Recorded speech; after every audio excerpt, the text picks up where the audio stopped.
지난 반세기 한국의 역사를 보면서 한국 사회 전반에 걸쳐서 막대한 영향력을 미쳤던 두 가지 사건을 사회학자와 역사학자들이 뽑습니다. 하나는 우리 하정 어린이가 말한 6.25 전쟁입니다. 한반도 전체를 일순간의 전쟁터로 만들고 사실은 한 집 건너 한 집꼴로 죽거나 실종되거나 몸이 다친 것을 보았습니다. 그리고 그동안 읽어왔던 것이 한순간에 폐허가 되는 전쟁의 참상을 정말 두 눈 똑똑히 봐온 그 사건.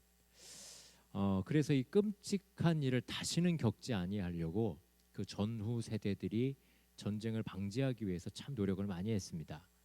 전쟁이 끝난 것이 아니라 사실은 휴전되었던 것이죠. 그래서 다시 전쟁 준비하는 것에 사회적인 가치에 우선을 두고 국가 안보, 그래서 온 나라를 좀 병영으로 만드는 일에 남과 북이 한창 동안 힘썼습니다. 그것 때문에 전쟁 이후에 전쟁을 치르면서 전쟁을 위해 사회적인 역량을 집중하느라 사실 많은 사람들이 정신적인 상처, 우울 이걸 많이 받았습니다. 사실 사람은 가장 많이 했던 것이 전쟁이지만 하나님께서는 우리를 싸우도록 만들지 않으셨습니다. 여러분 한번 싸우려고 작정을 해보십시오. 누가 가장 먼저 망가집니까? 내 자신이 먼저 망가집니다. 내가 먼저 내 안에서부터 독이 나옵니다. 사실은 전쟁을 준비하고 전쟁 준비하는 남과 북이 그동안 역사 속에서 사회적으로 참 많은 고통과 눈물과 안타까움이 있었습니다. 저는 그래서 한국에 교회가 없었더라면 그 수많은 상처와 우울을 어떻게 극복하고 고쳤을까? 저는 한국 교회가 참 했던 일이 많다고 생각합니다. 하나는 전쟁이었고 유교였고 또 하나는 우리가 한 20년 전인가요? 지나왔던 IMF라는 사건입니다. IMF만큼 한국 사람들의 일상을 흔들었던 사건은 없습니다. 사람들은 정치나 문화보다 이 경제적인 어려움, 경제적인 것에 참 많이 흔들립니다. 기업이 도산하고 아버지들이 직장에서 쫓겨나고 그것 때문에 참 많은 가정들이 깨어졌습니다. 불가항력적으로 이산 가족이 되기도 했습니다.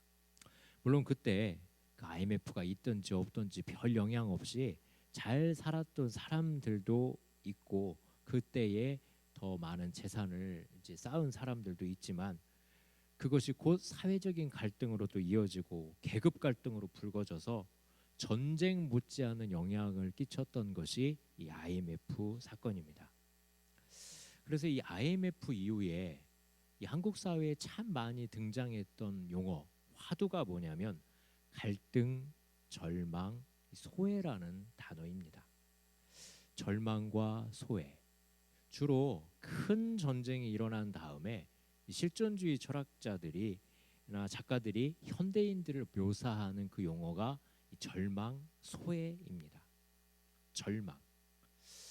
여러분 혹시 이 용어를 자기 자신한테도 좀 이렇게 써본 적이 있습니까? 나는 좀 절망스럽다.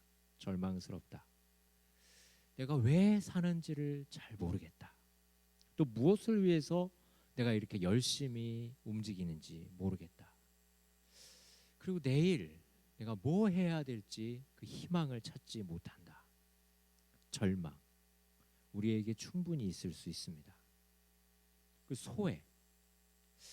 저는 한국 사람들만큼 이 소통과 관계에 비중을 두는 민족 없습니다. 정말 함께 하고 싶어 하고 친구 되고 싶어 하고 다른 사람들과 마음을 통하고 싶어 합니다. 그런데 이 소외 속에 갇히게 되면 사람들이 더 이상 나의 이웃이나 나를 들어주는 내 가까이에서 나를 도와주는 사람이 아니라 그 사람을 벽으로 여기는 겁니다. 저는 그 가끔 유행하는 유행가 가사들을 좀 가만히 생각해 볼 때가 있습니다. 요즘 젊은이들이 좋아하는 그 힙합 가수 그룹들이 어떤 노래 하나를 이렇게 히트를 치고 있습니다.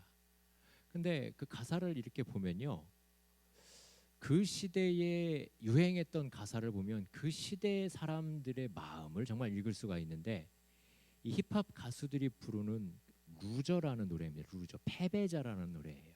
패배자. 근데 하도 우리 딸들이 이 노래를 흥얼거리고 돌아다녀서 저도 정확히는 아니지만 조금 이렇게 흥얼거리면서 외웠습니다. 외운 게 아니라 나도 모르게 그냥 듣게 된 거예요. 이 좀 비속어도 이 안에 있지만 이런 노래예요. 불러볼까요? 힙합 노래라니까. 근데 힙합인데요, 우리가 참 잘 스며들 수 있을 만큼 구슬픈 멜로디예요. 이렇습니다. 루저 외톨이 센 척하는 겁쟁이 못된 양아치 거울 속에 난. 그러니까 자기를 이렇게 표현해요. 나는 패배자고 외톨이고 센 척하지만 겁쟁이고 비속어지만 못된 양아치고 그게 거울 속에 나구나. 또 이렇게 얘기합니다. Just a loser, 외톨이, 상처뿐인 머저리.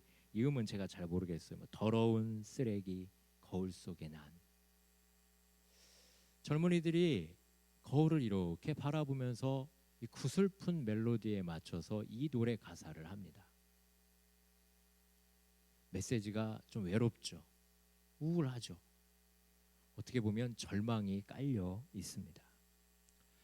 사실은 애들뿐만이 아니고요, 저도 어떤 때는 외로울 때가 있습니다. 외로우시나요? 외로우실 때 없습니까? 우리만 그럴까요? 100년 전에, 200년 전에, 1000년 전에 사람들은 안 외로웠을까요? 사실 이 실존적인 고독, 외롭다는 이 마음은 하나님을 떠난 사람은 누구나 느끼는 공통적인 감정입니다. 하나님 떠났을 때 느끼는 감정은 고독이에요. 그리고 누군가의 관심 밖에 있다라는 그 소외의 생각입니다. 저는 지금도 교회 안에서, 때로는 교회 밖에서, 그리고 성경 속에서 이렇게 외롭고 절망하고 소외받는 사람들을 많이 발견합니다. 오늘 우리가 읽은 본문에서도요, 절망 속에, 소외 속에 살다가 예수님 만나게 돼서 새롭게 된 여인 하나를 발견하게 됩니다. 사람마다 절망의 원인, 소외된 원인은 다 다르지만 이 여인도 어떤 구체적인 자기만의 약점과 연약함이 있습니다. 우리가 같이 읽어봤는데 오늘 우리가 읽은 것의 25절에 이 여인이 왜 소외받고 절망했는지의 원인이 나옵니다. 무엇 때문입니까? 25절을 보면 12해를 혈루증을 앓았더라. 12의 혈루증을 앓았습니다. 병이 있었어요. 혈루증, 피 쏟는 병, 하혈하는 병입니다. 사실 시대적으로 그 시대에는 이 병이 난치병이었던 것 같아요. 아무리 고치려고 해봐도 노력해도 고칠 수 없는 병을 앓고 있는 이 여인, 고칠 희망이 없는 이 여인, 절망의 원인이 여기 있습니다. 좀 더 생각을 해보면 26절에 많은 의사에게 많은 괴로움을 받았고 가진 것도 다 허비하였을 때 아무 효염도 없고 도리어 더 중하여졌던 차에. 여러분, 기본적으로 의사는 우리의 병을 어떻게 하죠? 고쳐줘요. 그런 기대와 그런 신뢰와 그런 믿음을 갖고 우리는 병원을 가고 의사를 찾습니다. 그런데 이 여자는 보면요, 많은 의사에게 뭘 더 받았다고요? 괴로움을 더 받았대요. 그러니까 의사에게 기대를 하고 갔어요. 내 병을 낫게 해주겠지, 내 병을 고쳐주겠지 하고 기대하고 갔는데 거기에서 더 큰 괴로움, 더 큰 배신, 더 큰 실망, 절망하게 된 것입니다. 12해를 앓았대요. 12해는 성경에서 만수로 쓰여집니다. 아주 긴 세월, 12해, 40 이렇게 쓰여지는 거예요. 자기 병을 고치기 위해 정말 많은 노력을 한 것입니다. 우리 지금식으로 말하면 한방, 양의, 뭐 서울대, 뭐 세브란스, 현대, 삼성, 민간 의학까지 할 수 있는 거는 다 해본 거예요. 그런데 이 여인이 가슴속에 남은 거는 절망이에요. 나 이제 어떻게 하나. 모든 노력을 다 해봤지만 할 수 없는 거예요. 나 이제 어떻게 하나. 사실 이 절망, 자기가 느끼고 있는 그 감정보다 더 이 여인을 더 괴롭게 하는 건 뭐냐면요, 다른 사람들이 이 여인에게 벽을 만드는 거예요. 바로 소외입니다. 레위기 15장에서는 이 여인이 앓고 있는 이 병에 대해서 규정하고 있습니다. 뭐라고 하냐면 부정한 병이라는 거예요. 그래서 이 여인에게 다가가지 말아라. 공동체 안에서 이 여인이 병이 걸린 것이 들통나거나 탄로나게 되면 사람들이 이 여인에게 만지지도 못하고, 그리고 이 여인에게 그 집을 갈 수도 없고 교제할 수가 없는 거예요. 성전에 접근도 할 수 없습니다. 성전을 접근할 수 없다. 성전에 못 오게 한다. 그럼 뭘 못하게 하는 거예요? 하나님께 예배하는 것도 못하게 합니다. 예배를 참석할 수가 없어요. 가정에서도 이런 병이 걸리면 남편이 이 여인을 합법적으로 내쫓을 수 있습니다. 자식들도 이 여인을 볼 수 없어요. 사랑하는 남편도 자식도 만나지 못하고 가까이 할 수 없고 하나님 앞에 가서도 예배할 수 없는 이 여인. 절망과 소외가 이 여인을 둘러싸고 있습니다.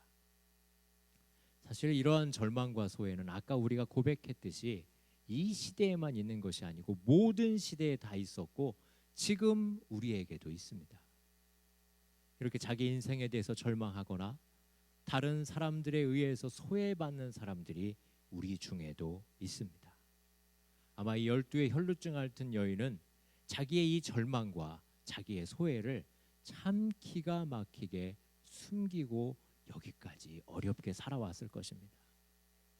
그것이 들통났다면, 그것이 다른 사람들이 알려진다면 더 이상 사람들 속에서 살 수 없고 광야나 저 밖에 가서 죽을 수밖에 없는 것이 이 여인의 운명이었습니다. 그런데 우리는 결론을 알고 있듯이 이 여인은 고침받았습니다. 치유받았어요. 누구 때문입니까? 누구 때문에 치유받았죠? 예, 맞습니다. 예수님 때문에 치유받았습니다. 사실은 이렇게 암울했던 이 여자에게 어떤 일이 벌어진 거예요. 그 일은 뭐냐면 예수님 만나는 일입니다. 여러분, 오늘 교회에 왜 오셨습니까? 왜 오셨습니까? 예수님 만나러 오셨습니까? 예수님 만나셨습니까? 잘하셨습니다. 우리의 인생의 가장 기쁜 날, 가장 기쁜 기대는 예수님 만나는 날이고 예수님 만나고 싶어하는 그 마음입니다. 예수님 만나면 인생이 바뀝니다. 이 여인도 그랬습니다.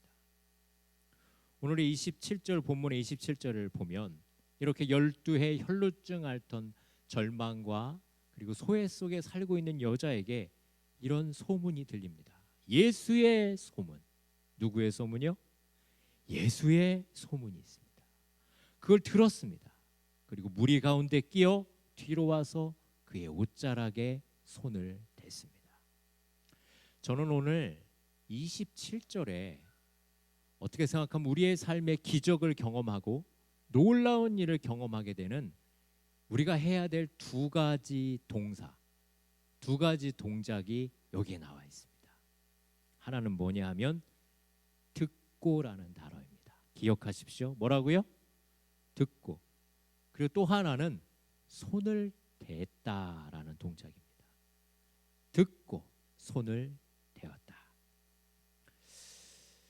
우리가 복음서를 읽다 보면 예수님을 만난 사람들이 각양각색의 어려움과 곤란 속에서 다 구원을 받습니다.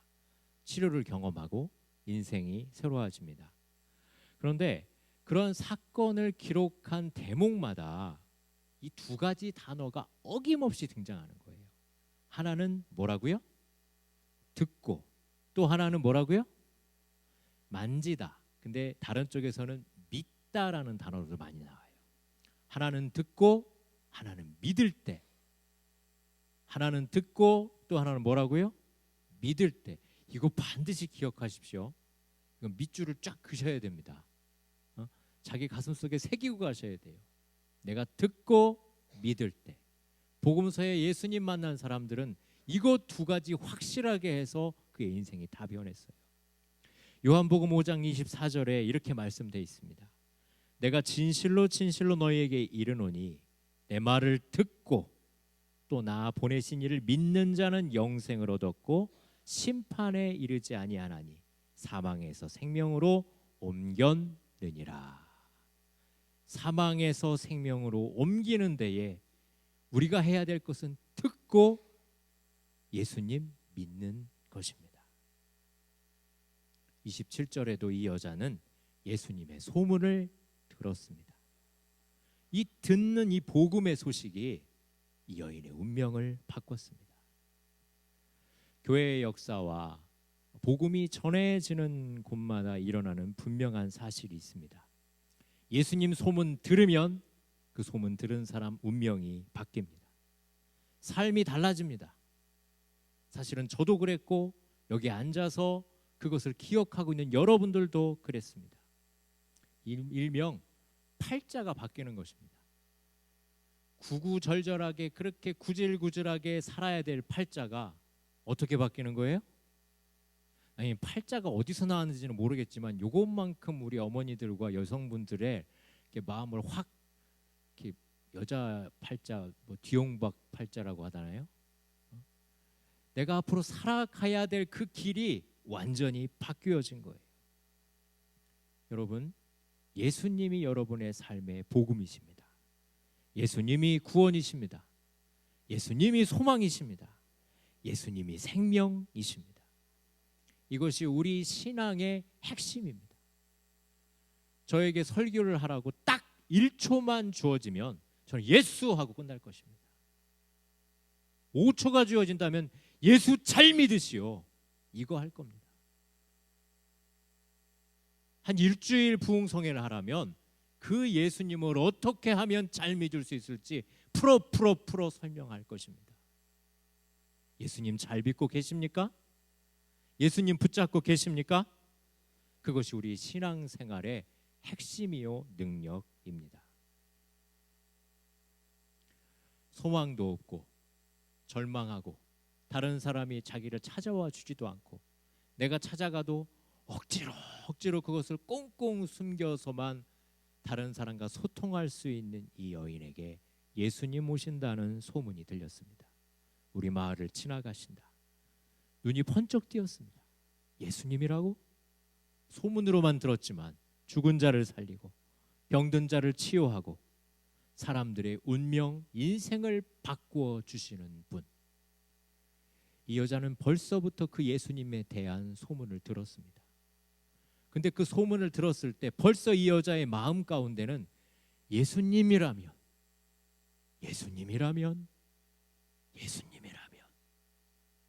내 이 고통도, 내 운명도, 내 이 아픔도 고쳐주실 수 있을지 몰라.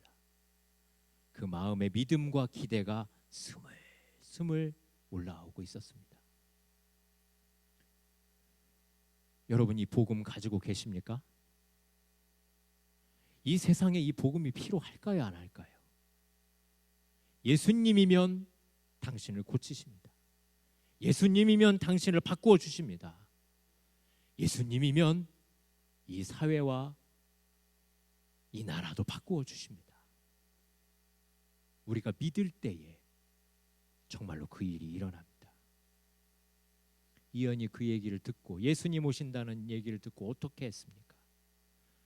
마음속에 폭풍이 일어나면서 작게 시작했던 그 마음의 폭풍이 이제는 행동하는 믿음이 되었습니다. 예수님이 우리 가까이 오신다는 소문을 듣고 그 예수님에게 달려간 것입니다. 달려가서 그의 옷자락을 만졌습니다. 그리고 상황이 다 달라져 버렸습니다. 옛날 랍비로 불리는 사람들은 다른 사람들과 구별되는 특별한 옷을 입었습니다. 말씀을 증거하시는 목사님들이 가운을 입고 말씀을 증거하실 때가 있지요. 그래서 사실은 저 문을 확 들어오는 사람들이 이렇게 보다가 가운 입은 사람을 보면 누구라고 생각하게 됩니까? 뭐 목사님이나 기도하시는 분이나 그렇게 생각하듯이 랍비들이 뭐 어떤 회당에서도 가르치지만 사실은 동네에서도 가르치고 시장 어귀에서도 가르치고 그냥 앉는 곳이 가르치는 곳이었어요. 근데 누가 랍비일까 하고 사람들이 생각할 때 알아볼 수 있게 랍비들이 입는 옷이 좀 있었습니다. 그리고 그 옷은 특별히 이렇게 늘어뜨리는 어떤 그 장식들이 많이 달려 있었어요. 청색 실들이 이렇게 잘 이렇게 달려 있었습니다. 아마도 예수님이 그 옷을 입으셨던 것 같아요. 그리고 사람들에게 떠밀려서 가는데 이 혈루증 앓던 여인이 사람들 속에서 그 예수님의 옷자락을 만진 겁니다. 터치 다운. 그 옷자락을 만졌어요.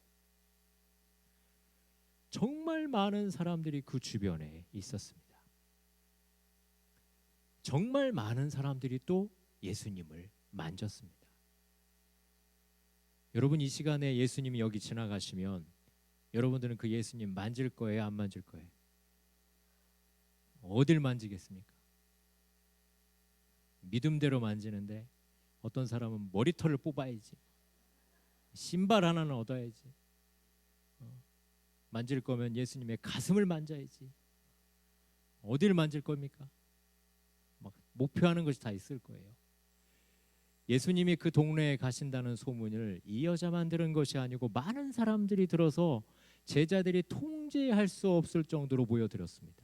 그리고 여러분들의 열망과 소망대로 이 사람들도 다 예수님 만지고 싶었습니다.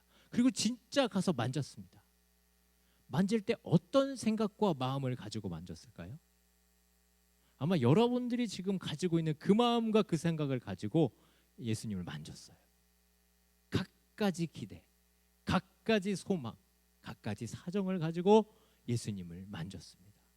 근데 제가 오늘 말하고 싶은 놀라운 것은요, 다른 사람들이 예수님을 만졌을 때 예수님 뭐라고 했나요? 안 했나요? 안 했어요. 근데 유독 12의 혈루증 앓던 이 여인이 옷자락을 만졌을 때 예수님이 느꼈습니다. 이건 뭔가 다르다.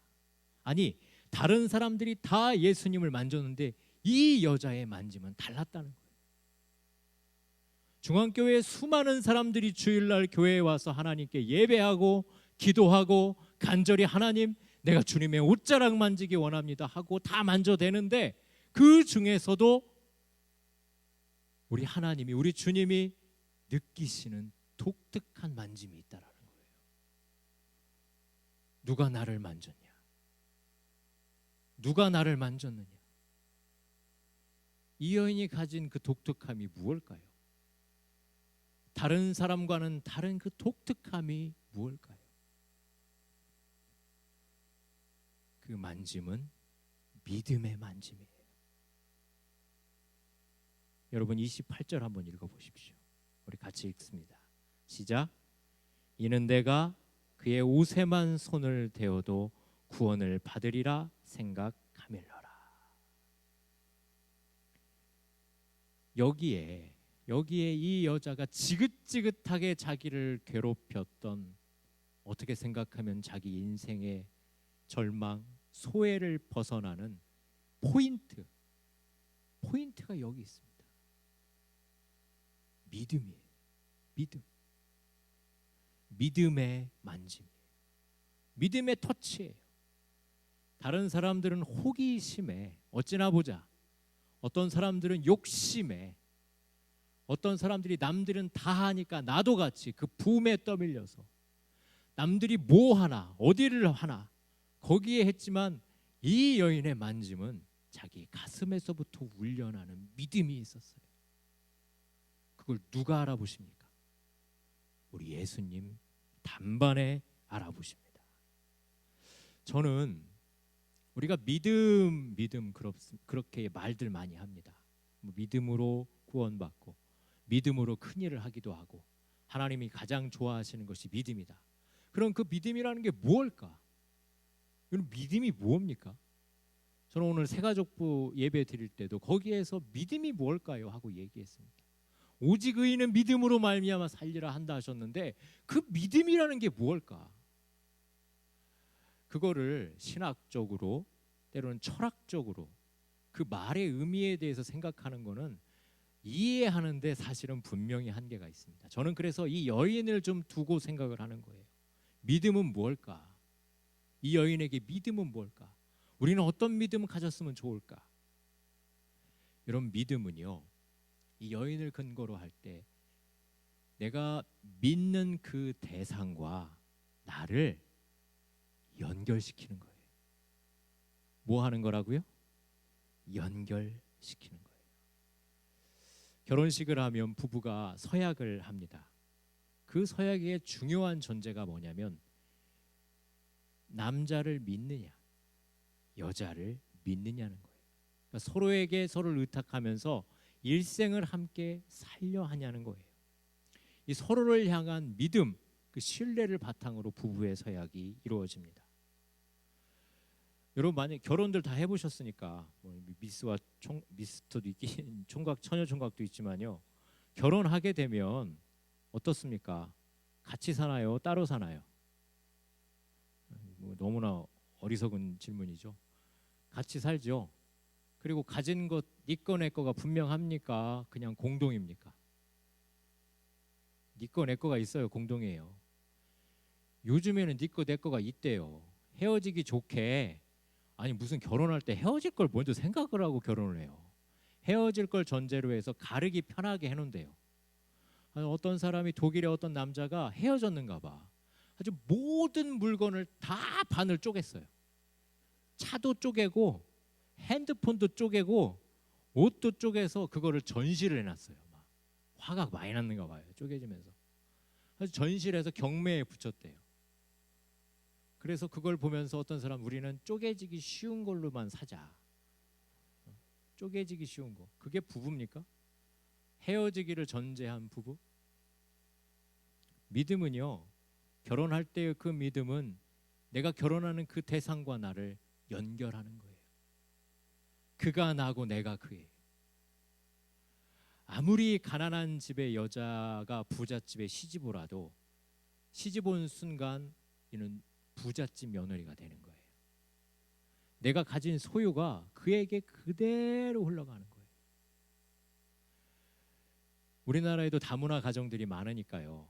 어디 다른 나라에서 시집 온 그 부인들이 한국 남자와 결혼을 하면 한국말을 빨리 배워요, 늦게 배워요?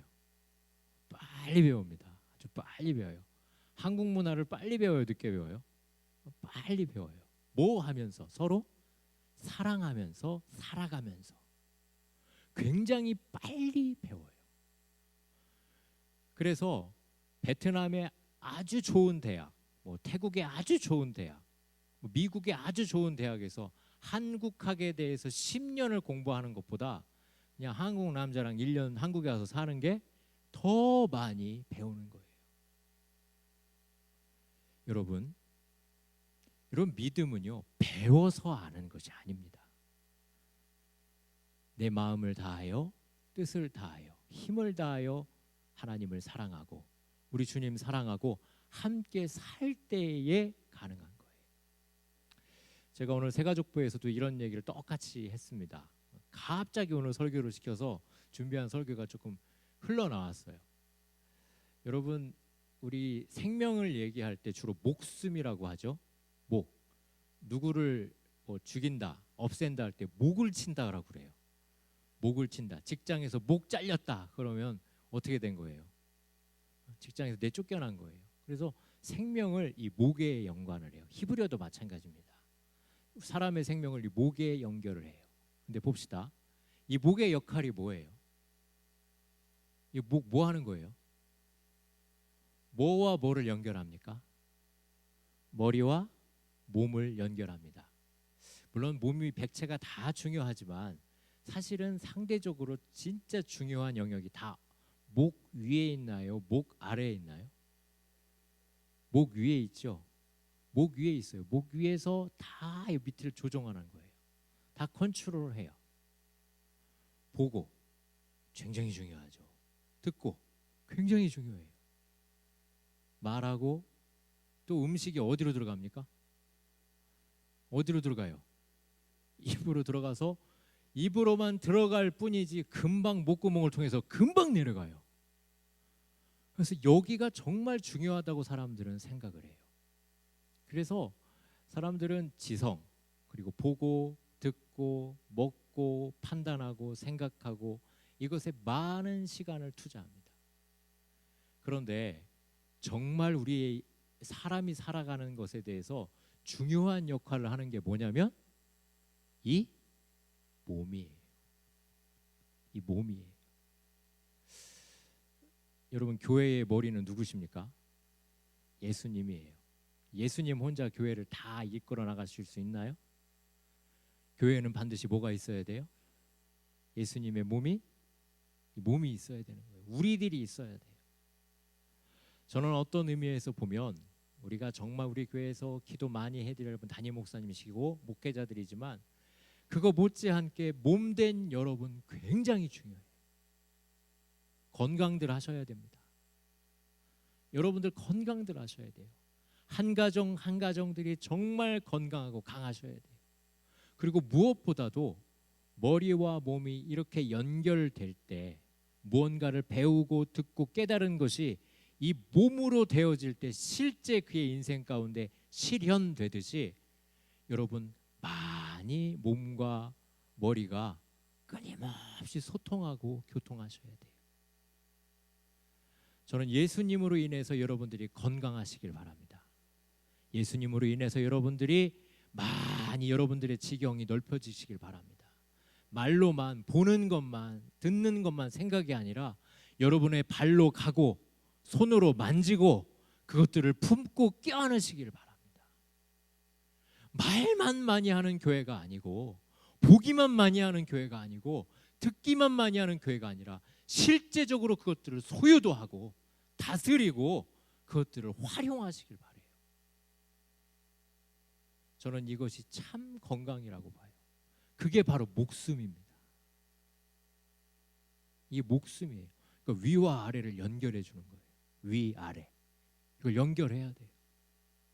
이게 소통이라고 돼요. 그러니까 교회가 건강하고 교회가 능력이 있으려면 성령의 소통하심이 있어야 돼요. 성령의 소통하심. 숨을 뭘로 쉽니까? 어디로 쉬어요?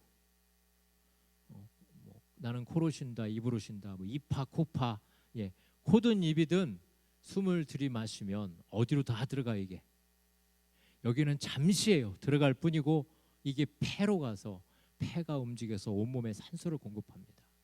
음식을 먹어요. 이게 다 어디로 가요? 위와 장으로 가서 이게 온몸을 다 돌리는 거예요. 여러분, 제가 아무리 누군가를 사랑한다고 해요. 어떤 여자를. 근데 눈과 귀로만 사랑하면 애들이 나옵니까? 애들이 나와요? 내가 눈과 귀와 입으로만 사랑하면 애들이 나와요? 잘 모르시겠다고요?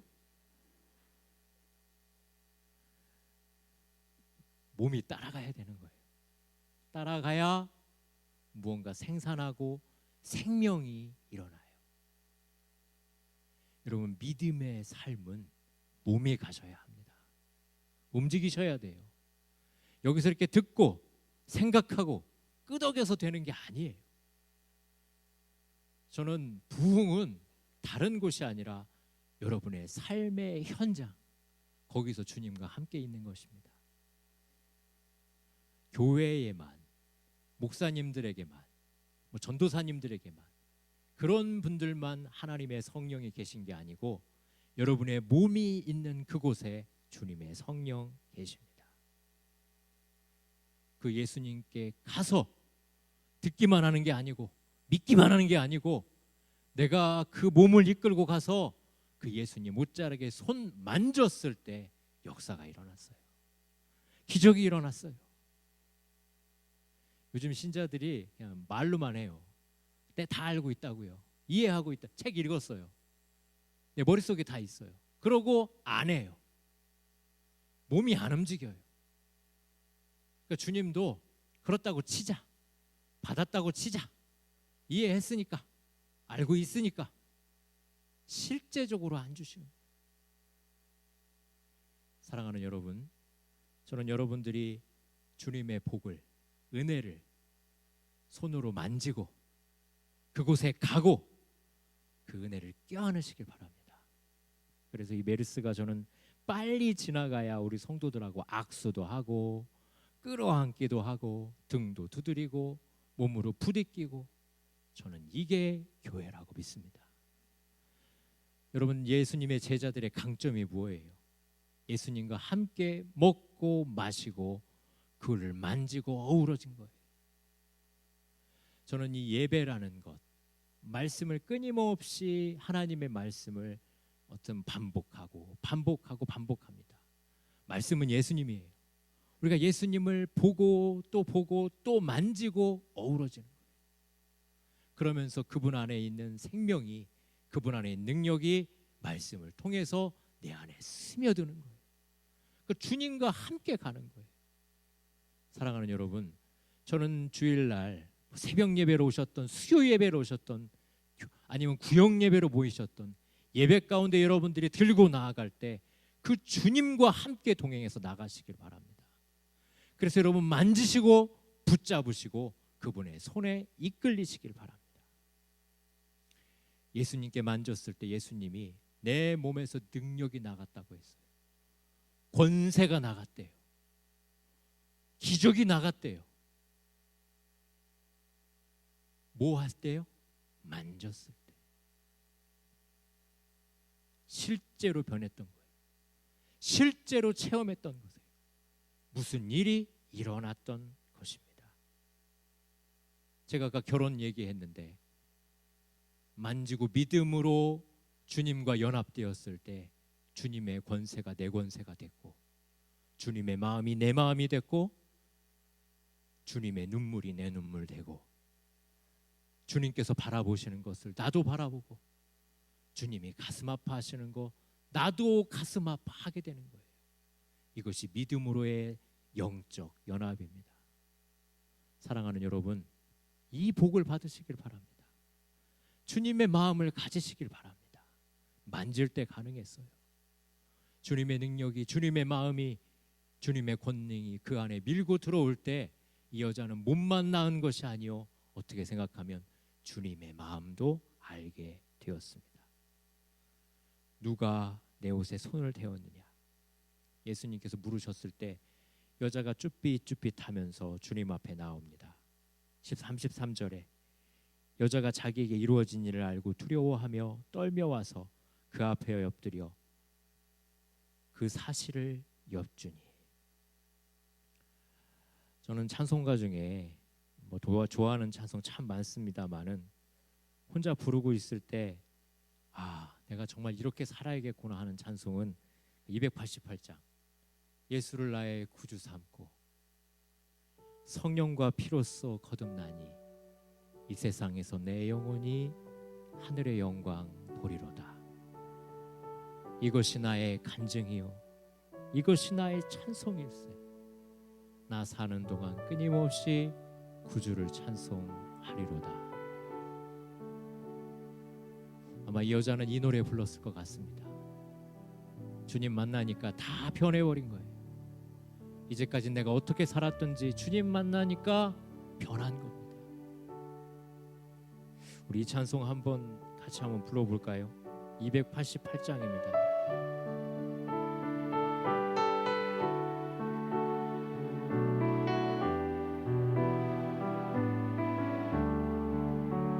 예수를 나의 구주 삼고 성령과 피로써 거듭나니 이 세상에서 내 영혼이 하늘의 영광 누리도다.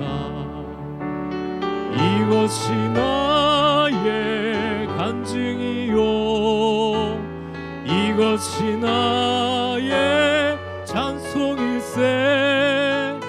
나 사는 동안 끊임없이 구주를 찬송하리로다.